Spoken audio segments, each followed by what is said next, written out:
আমার বৌমা আমার মেয়ের মতো। আর আমার শাশুড়ি মা আমার মায়ের মতো।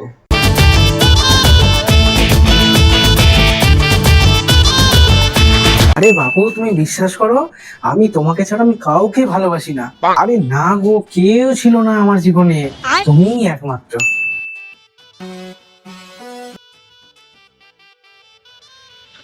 থাক, কাল থেকে পড়বো। কি যে বলেন বাবু, আমার দুধে এক ফোঁটাও জল নেই। আমার রেডি হতে বেশি সময় লাগে না, জাস্ট 5 মিনিট। 5 মিনিট দাঁড়াও, আমি একেবারে রেডি হয়ে যাবো। যে বলো বাবু, আমি তোমার শরীর নয়, আমি তোমার মনকেই ভালোবাসি। এটাই আমার লাস্ট সিগারেট, এরপর আর খাবোই না। কাল থেকে তো পুরোই বন্ধ। এ ময়দান, পার্কস্ট্রিট, এসপ্ল্যানেড, চারিঘাট ফাঁকা ফাঁকা ফাঁকা, পুরো ফাঁকা। ও দিদি, পেছনে পুরো ফাঁকা আছে, চলে আসুন চলে আসুন। হ্যাঁ ভাই, রাস্তায় আছি, গাড়ি চালাচ্ছি। 2 মিনিটে পৌঁছে যাচ্ছি, 2 মিনিটে, চিন্তা করিস না। আমরা পাড়ার কাকিমা, পরনিন্দা পরচর্চা বাবা আমরা করি না। মা, পল্টুর বউ দুধওয়ালার সাথে পালিয়েছে। চলো চলো চলো চলো, পাড়ায় রটাতে